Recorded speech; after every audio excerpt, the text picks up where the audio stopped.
आइए cover story शुरू करते हैं।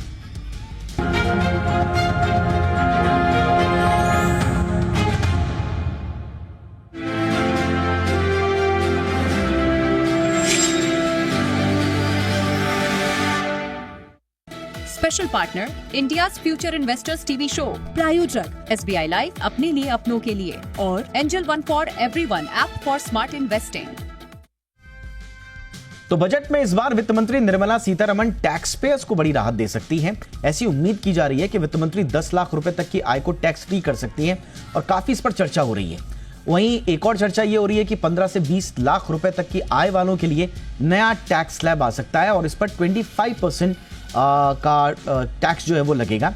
अब बजट के पिटारे से आयकर दाताओं को मिलने वाली संभावित राहतें कौन कौन सी हो सकती हैं और ये दोनों जो बातें काफी चर्चा में हैं, इस पर हमारे जानकारों का क्या कहना है, उनकी राय लेंगे। लेकिन पहले आप ये रिपोर्ट देख लीजिए, एक्सपेक्ट क्या क्या किया जा रहा है, कौन कौन सी बातें हैं जिन पर चर्चा हो रही है, जरा वो सुन लीजिए, फिर डिटेल में उनका एक्सप्लेनेशन लेते हैं अपने मेहमानों से।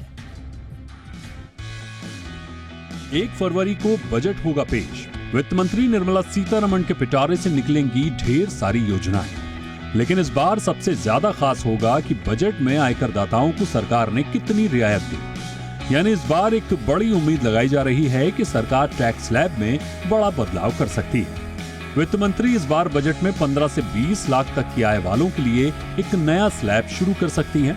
दरअसल अभी तक 15 लाख रुपए से अधिक की आय पर 30% टैक्स लगता है, लेकिन अगर सरकार ने 15 से 20 लाख रुपए की आय वाला नया स्लैब शुरू किया तो उम्मीद जताई जा रही है कि इस पर 25% का टैक्स लग सकता है। अगर ऐसा होता है तो न्यू टैक्स रिजीम की ओर लोगों को आकर्षित करने में सरकार न केवल सफल होगी बल्कि आयकर दाताओं को बड़ी राहत मिलेगी। फिलहाल ये टैक्स राहत शहरी खपत को बढ़ावा देने में मदद कर सकती है। ऐसा होने पर टैक्स रियायत में लोगों के खर्च करने की क्षमता बढ़ेगी, इससे इकोनॉमी को मजबूती मिलेगी। ये पहली बार नहीं होगा जब सरकार टैक्स पेयर को राहत देने की कोशिश करेगी। साल 2023 में भी वित्त मंत्री ने सेक्शन 87A के तहत रिबेट बढ़ाकर नए टैक्स रिजीम में 7 लाख रुपए तक की इनकम को टैक्स फ्री किया था। फिलहाल वित्त मंत्री अगर 15 से 20 लाख रुपए के नए टैक्स स्लैब को शामिल करती हैं, तो इससे नौकरी पेशा लोगों के लिए एक बड़ी सौगात माना जा सकता है। आयकर दाताओं की उम्मीदें यही नहीं रुकती हैं। इस बजट में वित्त मंत्री 10 लाख रुपए तक की आय को आयकर से मुक्त कर सकती है। फिलहाल मौजूदा समय में न्यू टैक्स रिजीम में स्टैंडर्ड डिडक्शन को जोड़ दें तो 7,75,000 की इनकम पर अभी कोई टैक्स नहीं लगता। ऐसे में अगर टैक्स स्लैब का ये दायरा बढ़कर 10 लाख रुपए तक हो जाता है तो निश्चित तौर पर आयकर दाताओं के लिए एक बड़ी राहत साबित होगी। वित्त मंत्री अगर इस बार बजट में 10 लाख की इनकम को टैक्स फ्री कर देती हैं और 15 से 20 लाख रुपए के नए स्लैब पर 25% का टैक्स लगाती हैं, तो इसके लागू होने से सरकार के खजाने पर 50,000 करोड़ रुपए से लेकर 1 लाख करोड़ रुपए तक का अतिरिक्त बोझ पड़ेगा। अब देखना होगा कि आने वाले 1 फरवरी को वित्त मंत्री निर्मला सीतारमण आयकर दाताओं को किस तरह की रियायत देने में सफल हो पाती हैं। ब्यूरो रिपोर्ट, जी। खास मेहमान इस वक्त मेरे साथ जुड़ चुके हैं, स्वागत करते हैं हर्ष रूंगटा सर का। फाउंडर हैं फी ओनली इन्वेस्टमेंट एडवाइजर्स। बहुत बहुत स्वागत है रूंगटा सर आपका, गुड इवनिंग। हमारे साथ हैं रुचिका भगत जी जो कि जानी मानी टैक्स एक्सपर्ट हैं। रुचिका जी गुड इवनिंग, स्वागत है मैम आपका भी हमारे शो पे। रूंगटा सर, चर्चा की शुरुआत आपसे ही। सबसे पहले ये जो बात बहुत ज़्यादा तेज़ी से जिस पर चर्चा हो रही है कि बड़ी प्रबल संभावनाएं हैं कि 10 लाख रुपए तक की आय को टैक्स फ्री कर दिया जाएगा, आपके सर्किल में क्या बातें चल रही हैं और आप इस चकल्लस से क्या सहमत हैं? अगर ये रिलीफ मिलती है तो बहुत ही अच्छी बात है और आई थिंक 10 लाख की लिमिट अगर मिलती है तो आई मीन एक ये साइकोलॉजिकली इम्पोर्टेंट माइलस्टोन इसे कहा जा सकता है कि सालाना 10 लाख मिलियन रुपीस तो मतलब बहुत पैसा है। उसमें आप स्टैंडर्ड डिडक्शन जोड़ दीजिए और शायद स्टैंडर्ड डिडक्शन में भी इजाफे की बात हो रही है। तो अगर वो चीजें आप उसमें जोड़ देते हैं तो एक काफी अच्छी खासी रकम पर जीरो टैक्स होगा। तो वो साइकोलॉजिकली बहुत ही जिसे कहते हैं कि साइकोलॉजिकली बहुत बेनिफिशियल है। तो 10 लाख होगा कि नहीं नहीं पता, बट अगर होगा तो बहुत ही अच्छी बात होगी और साइकोलॉजिकली बहुत अच्छा होगा। मेरा सजेशन ये है कि अगर गवर्नमेंट ऐसा करती है तो उनको परचेजिंग पावर पैरिटी के बेसिस पर दूसरे देशों में क्या टैक्स की रेट्स है पीपीपी के बेसिस पे। अगर 10 लाख को हम डायरेक्टली डॉलर्स में कन्वर्ट करेंगे तो वो तो रफली $10,000 ही 10-11 हजार डॉलर ही होंगे। लेकिन पीपीपी के बेसिस पे करेंगे तो करीबन 19-20 हजार डॉलर्स हो जाएंगे सालाना। तो उतने तक कोई भी टैक्स नहीं है। और हाउ वो कैसे कंपेयर होता है दूसरे देशों से, ये मेरे ख्याल से दिखाना सरकार के लिए जरूरी है, उनको दिखाना चाहिए।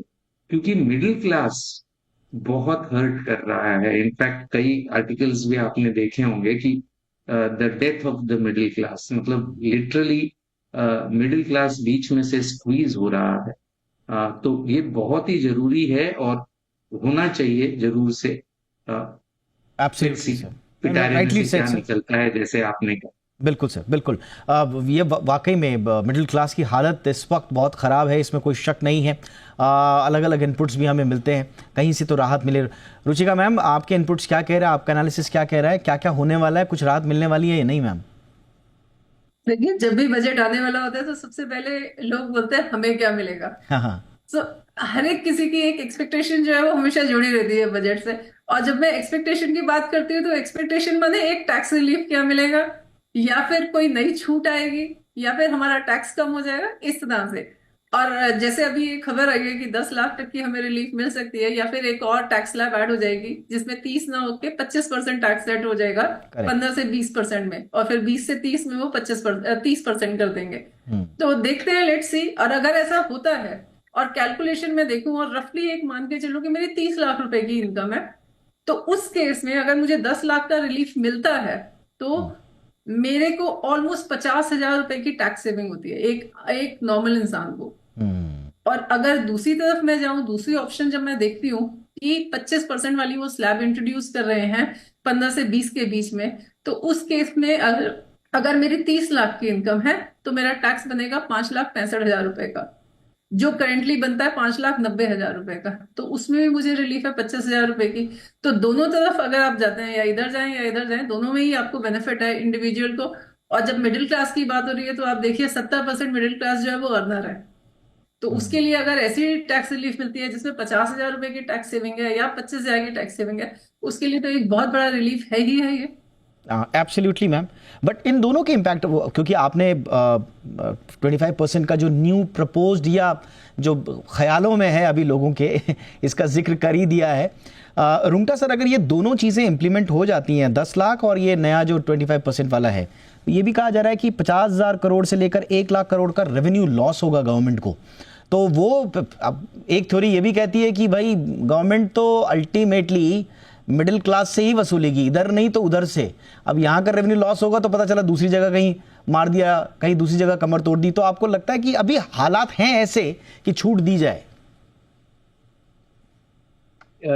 एक चीज जो इस सरकार ने करी है अब, वो है कि जो फिस्कल कंट्रोल है वो मेंटेन इन्होंने किया है। और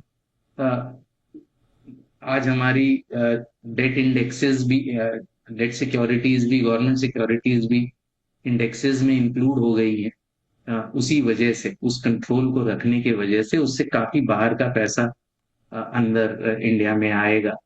तो कई, जैसे आपने कहा कि कहीं अगर देंगे तो वो कहीं ना कहीं से आएगा। वो पैसा कोई भी गिव अवे होगा तो वो कहीं ना कहीं से आएगा। तो उसका इंतजार रहेगा कि वो कहाँ से वो पैसा आएगा। बिकॉज ये जीरो सम गेम है अल्टीमेटली। जितना पैसा सरकार खर्च रही है वो आपसे हमसे टैक्स के रूप में ही वसूलेगी। ये हो सकता है कि डिसइन्वेस्टमेंट से भी थोड़ा पैसा आए, बट डिसइन्वेस्टमेंट से इतना पैसा नहीं आ सकता कि इस तरह के खामियाजे को पूरा करे, ऐसा मुझे नहीं लगता।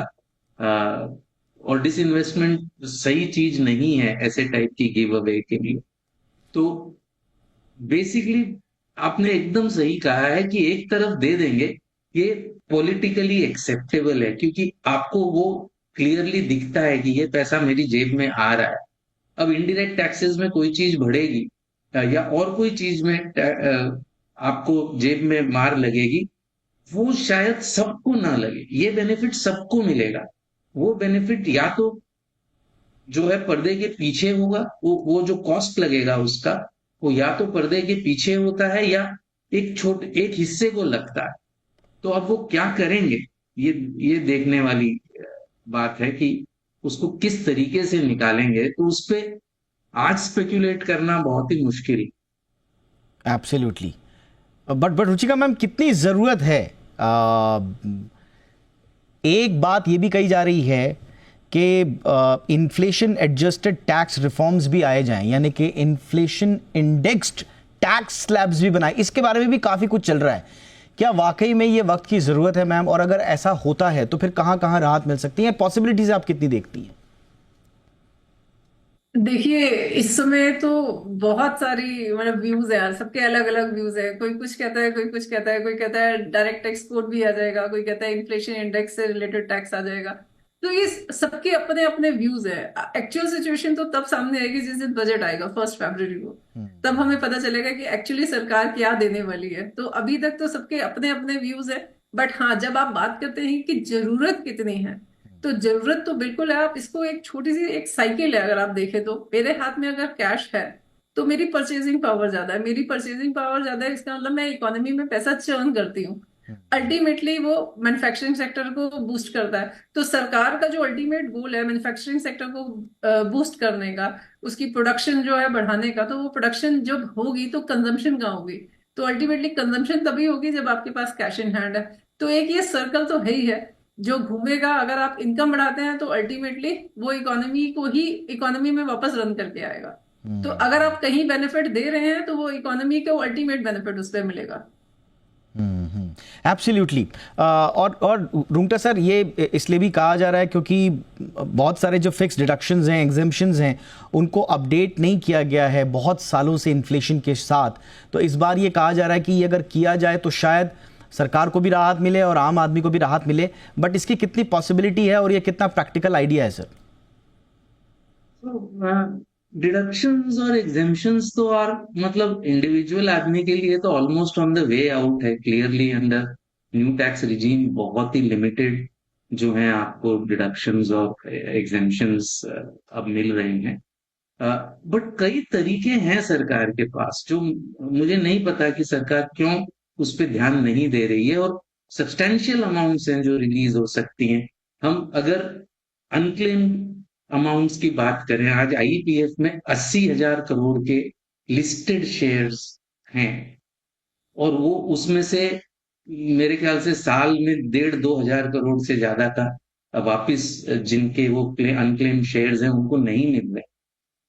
ये पैसा बजट में अफेक्ट नहीं होगा, फिर भी अगर ये पैसा जिनका हक है उस पर उनको दिया जाए और उसके लिए कोई साकार कदम उठाए सरकार, जो कि प्रॉमिस किया है फाइनेंस मिनिस्टर ने, लेकिन उस पर अमल हो।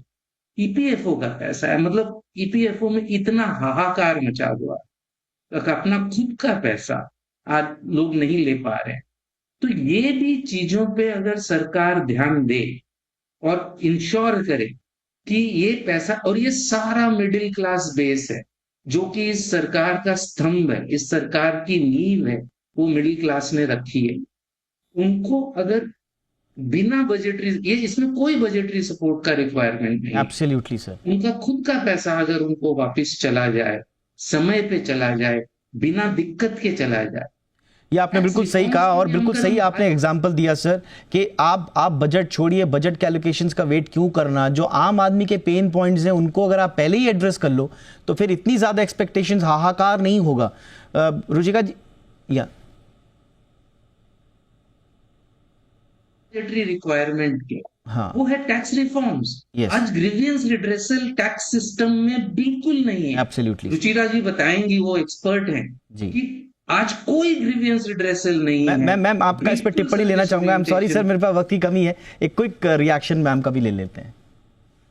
नहीं, मैं बिल्कुल एग्री करती हूँ इस बात पे। बहुत सारे दूसरे पेन पॉइंट्स भी हैं, जैसे आपने ये ईपीएफओ का पॉइंट उठाया। हालांकि अभी सरकार ने रिसेंटली इसमें एक अमेंडमेंट भी दी है जो एम्प्लॉयज अपने आप चेंज कर सकते हैं ये पे फॉर्म में। बट इसके अलावा और भी बहुत सारे हैं। अगर आप देखें, एक ओल्ड एज इंसान है, सीनियर सिटीजन है एक, अब वो अपनी टीडीएस के फॉर्म भरने के लिए 15H करने के लिए बैंक जाता है। अगर वो बैंक नहीं जाता, 15H नहीं भरता, तो अल्टीमेटली उसका टीडीएस डिडक्ट हो जाता है, जिसके लिए वो टैक्स पे करने के लायबल भी नहीं था। Absolutely. कुछ ऐसे और रिफॉर्म्स भी हैं जो शायद सरकार को लेके आने चाहिए, जिसके अपार्ट फ्रॉम टैक्स तो एक है ही है, जिसको जो हमारा मेन मुद्दा है डिस्कशन का, जो लोगों की एक्सपेक्टेशन है, बट उसके अलावा बहुत सारे और पॉइंट्स हैं यानी कि एड्रेस करना बहुत जरूरी है। एब्सोल्युटली, रिफॉर्म से ज्यादा ग्रीवांस रिडर्सल का मैकेनिज्म बनाना मुझे लगता है कि काफी इंपॉर्टेंट होगा, ताकि हम एक आम आदमी को राहत दे पाएं और वो सिर्फ आंखें टकटकी लगाए बजट की तरफ ना देखे, साल भर उसकी सुनी जाए। कुल मिला के बात ये है, ऐसा कुछ व्यवस्था बने। थैंक यू सर वक्त निकालने के लिए, Rungta sir. Ruchika ma'am, thank you so much ma'am वक्त निकालने के लिए। एक क्विक ब्रेक, एक छोटा सा ब्रेक, कवर स्टोरी यहीं पे खत्म करते हैं।